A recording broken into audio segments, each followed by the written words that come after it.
Hello, in front of me I've got Nokia 220. In this video I'll show you all unlock methods.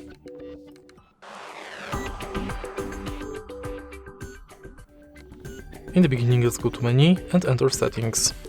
Go to security, keyguard, automatic keyguard and select between on and off. Now enter security code, enter new security code. Verify it.